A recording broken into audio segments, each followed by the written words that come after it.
ओम नमो भगवते वासुदेवाय। हरे कृष्णा बच्चों, मैं आप लोग वीडियो लेकर आया हूँ। एसेट प्रॉपर्टीज की बात करूंगा मैं। एसेट प्रॉपर्टीज होती है एक ऐसा कॉन्सेप्ट है डेटाबेस के अंदर जो आपकी कोर्स किताब के अंदर ये पहला कॉन्सेप्ट आता है। अगर आपको डेटाबेस पढ़ना है, डेटाबेस मैनेजमेंट सिस्टम सब्जेक्ट है अगर आपके पास, तो अगर नहीं पढ़ा है तो पढ़ लेना। जब पढ़ोगे तो पहला टॉपिक यही आएगा। एसेट प्रॉपर्टीज क्या होती है वही मैं डिस्कस करूंगा।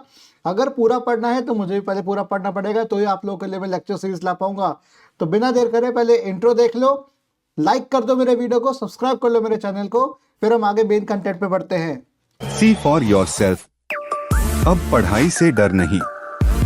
सब्सक्राइब करें यूट्यूब पर। ओके, अब आगे एसेट प्रॉपर्टीज। अगेन इसका लिंक मैं आपको दे दूंगा। अगेन गूगल डॉक जो भी बनाता हूँ मैं उसका लिंक प्रोवाइड कर देता हूँ। ये आपको पता है, मेरे पिछले वीडियोस में आपने देखा है ये चीज़। तो मैं आप लोग लेकर आऊँ व्हाट आर एसेट प्रॉपर्टीज। तो एक बार हम चलकर देखते हैं एसेट प्रॉपर्टीज होती क्या है। ये अंग्रेजी उसकी लिखी हुई है। ये अंग्रेजी आप लोग के लिए मैं इसको रीड नहीं करने वाला क्योंकि मैं वीडियो को शॉर्ट रखूंगा। तो मैं आगे आपको लेकर चलता हूँ। देखो सीधा हम आगे बढ़ते हैं। ये देखो आप मेरे टेलीग्राम पे कनेक्ट कर सकते हो। अच्छा, जो जिप में आगे दूंगा जो दिखा रहा हूँ वो उसका क्रेडिट एलेक्स को जाता है, इनको जाता है। इनका लिंक्डइन का अकाउंट है, इन्होंने शेयर किया था। और बाइट बाइट कोड नाम की वेबसाइट है, उन्होंने बनाया है। तो ये मेरा कंटेंट नहीं है, उन्हीं का कंटेंट है। तो मैं उन्हीं का ही, मैं ऑब्वियसली जिनका है उनको मैं बिल्कुल धन्यवाद करूँगा, उनको साइट करूँगा कि हाँ भाई आपकी वजह से ही हम, मैं और मेरे जो स्टूडेंट्स हैं, क्योंकि मैं भी सब्जेक्ट का स्टूडेंट हूँ, हम समझ पा रहे हैं इस बात को। तो हम आगे बढ़ते हैं। What does acid mean. Acid की बात आती है, एसिड डीबीएमएस में होता है भाई तेजाब। क्या है तेजाब? ये तेजाब नहीं है भाई, ये ACID है। ACID में सबसे पहले आता है आपका एटॉमिसिटी।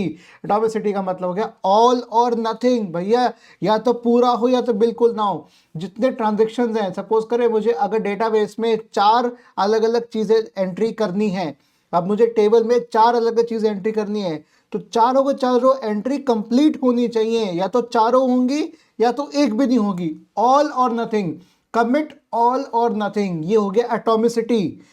तो all transactions must be atomic in nature. अभी एटॉमिक शब्द आपके एटम से रिलेटेड नहीं है, ना एटॉमिक केमिस्ट्री वाला शब्द टर्म नहीं है। यहाँ एटॉमिक का मतलब हो गया या तो कंप्लीट या बिल्कुल नहीं। जैसे एटम एक कंप्लीट होता है, अपना पे कंप्लीट है, न्यूट्रॉन प्रोटॉन मिलकर न्यूक्लियस बनते हैं, और इलेक्ट्रॉन इलेक्ट्रॉन नहीं भी होता तब भी एटम है, भले ही वो आपका कैटायन हो चाहे एनायन हो। एनायन तो आपका एक्स्ट्रा इलेक्ट्रॉन लेके बैठा है, कैटायन अपना इलेक्ट्रॉन लूज करके बैठा है, लेकिन फिर भी वो एक एटम है अभी भी। ठीक है, तो एटॉमिसिटी मतलब ऑल और नथिंग। ठीक है, नेक्स्ट आता है सी। ए के बाद आता है सी। सी में आता है कंसिस्टेंसी। अब कंसिस्टेंसी का मतलब सिंपल सा ये क्या हो गया इसके अंदर, मैं देखो इसको और बड़ा करके आपको दिखाता हूँ।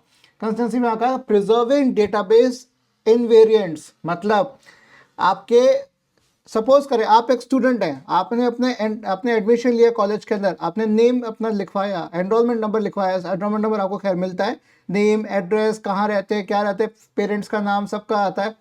अब आपने नाम गलत एंट्री हुई है, तो आपने कॉलेज में बोला कि सर मेरा नाम सही कर दीजिए। तो आपने कॉलेज में तो आपने दे दिया, पर यूनिवर्सिटी में चेंज नहीं हुआ। तो ये क्या हुआ? ये हुआ इनकंसिस्टेंट, इनवेरिएंट। ये वेरिएशन सब जगह बराबर होना चाहिए ना। अगर डेटाबेस एक है, वही डेटाबेस कॉलेज एक्सेस करना चाहिए। ऐसा नहीं कि कॉलेज का डेटाबेस अलग होगा, यूनिवर्सिटी का अलग होगा, नहीं, ऐसा नहीं होना चाहिए। तो अगर एक जगह अगर चेंज किया तो दूसरी जगह भी चेंज होगा, तो हो गया डेटाबेस इनवेरिएंट। तो इसको कहते हैं कंसिस्टेंसी। तो अगर एक जगह कंसिस्टेंट स्टेट है तो दूसरी जगह कंसिस्टेंट स्टेट भी रहेगा।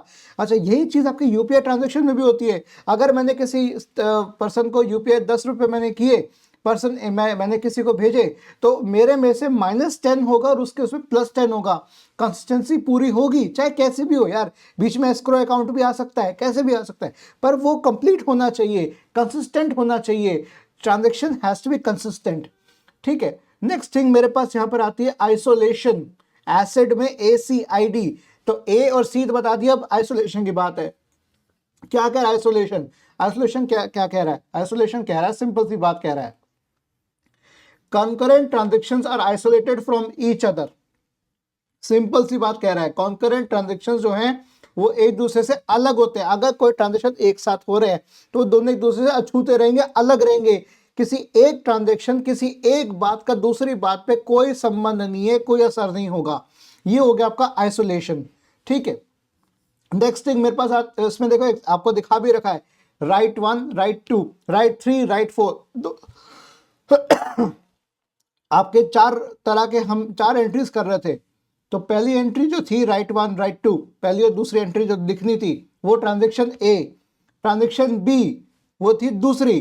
तो देखो दोनों आइसोलेटेड है, दोनों अलग तरीके से जा रहे हैं। 2 ट्रांजेक्शंस मेरे अलग अलग हो रहे, एक साथ हो रहे बट अलग अलग हो रहे, तो आइसोलेटेड फ्रॉम ईच अदर ये होना चाहिए। अगर ऐसा नहीं है तो आपका डेटाबेस नहीं है वो। नेक्स्ट और लास्टली आता है ड्यूरेबिलिटी। ड्यूरेबिलिटी में क्या बात आती है, देखो ड्यूरेबिलिटी क्या कह रहा है, ड्यूरेबिलिटी क्या कह रहा है, data is persisted after, data persist करेगा, परसिस्टेंट होना चाहिए था वैसे, after transaction is committed even in a system failure. अगर आपने कोई ट्रांजेक्शन की, आपने कोई ट्रांसफर किया, कुछ किया, या कोई अपने टेबल डेटाबेस में एंट्री की और डेटा की एंट्री करते समय डेटाबेस में कोई फॉल्ट आ गया, कुछ आ गया, या पावर फेलियर हो गया, कोई भी सिस्टम फेलियर हो गया, पर वो एक जगह लॉग एंट्री रहेगी और वो लॉग एंट्री बताएगी हाँ भाई ये इस समय कुछ ऐसा हुआ था पर उस समय सिस्टम फेलियर हुआ। तो जैसे सिस्टम रिवाइव होता है, जब रीस्टार्ट होगा, जब ठीक होके आएगा, जब रिकवर करेगा, तब उसी लॉग एंट्री को पढ़ना चाहिए। कहता है यार ये पहले काम, ये जो बचा हुआ है पेंडिंग है, इसको पहले कंप्लीट करें ताकि ड्यूरेबिलिटी बनी रहे। इसी ड्यूरेबिलिटी का कॉन्सेप्ट आपका जावा में भी आता है। जावा आप कहते हैं ना, आप उसको रोबस्ट है। रोबस्ट कैसे? क्योंकि वो भी एक लॉग मेंटेन करता है। आपके अगर कोई प्रोग्राम नहीं चला, बीच में रुक गया, तो वो भी एक लॉग मेंटेन करेगा। आपकी हेलो डॉट जो डॉट क्लास फाइल जो बनती है, जो भी आप पहली क्लास में, जिसमें ना वॉइड मेन होता है, आपका पब्लिक स्टैटिक वॉइड मेन आता है। आई एम श्योर आपको शायद जावा आती होगी। जावा में आता है public static void main, static void main. तो वो जिस क्लास में आ रहा है, मेन क्लास में आ रहा है, उसकी डॉट क्लास फाइल बनती है, वो इंटरमीडिएट इमीडिएट फाइल बनती है आपकी, इंटरमीडिएट फाइल बनती है। वो बाइट कोड फॉर्मेट होता है, इसकी वजह से ही वो जावा मेरे रोबस्ट बनती है। इसी तरीके से डेटाबेस भी बड़ा रोबस्ट होना चाहिए, ड्यूरेबल होना चाहिए। देखो आप ट्रांजेक्शन देखो, ट्रांजेक्शन आपका commit and then replicated and replicated, replica बनते हैं इसके अंदर आपके।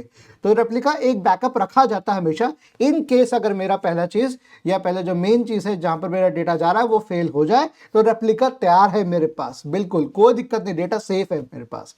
ये थी आपकी एसेट प्रॉपर्टीज। मैं जूम आउट कर देता हूं, मैं आपको फिर भी दिखा देता हूं। Atomicity, consistency, isolation and durability, these are known as ACID properties. I think ये बात समझ में आ गई होगी। मैं अभी आपको लिंक अभी दिखाता हूं, hold on. Okay then, link में आपको दे दिया, मैंने बना दिया फटाफट। Link to this doc is mentioned here, इस पे जाओ, इस पे क्लिक करना, ये मैं डिस्क्रिप्शन में भी दे दूंगा। डोंट वरी, जो भी प्रोवाइड करता आपको मिल जाता है, कोई दिक्कत नहीं होती। आज तक कोई शिकायत हुई है क्या? नहीं हुई ना? अरे बिल्कुल नहीं होगी। चलो वापस आ जाता हूँ अपने उस पे। तो अगर आपको मेरी वीडियो पसंद आ रही है तो यार लाइक कर दो फटाफट इस वीडियो को, सब्सक्राइब कर लो चैनल को। अच्छा, और कमेंट जरूर करना यार, कमेंट और लाइक आपकी यार फ्री है यार, आपके लिए कोई पैसा नहीं खर्च होता। कर डालो ना, क्यों कहाँ जा रहे हो यार बिना करे, प्लीज कर डालो इसको।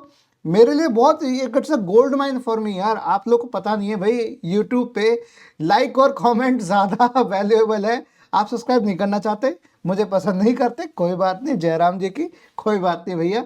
हम तो प्रभु का नाम ले रहे हैं, उन्हीं के सानिध्य से आगे का बढ़ रहे हैं, तो उन्हीं से आगे बढ़ते रहेंगे। आपका सपोर्ट रहा तो प्रभु की इच्छा, नहीं रहा तो कोई बात नहीं भैया, तो भी प्रभु की इच्छा ही है।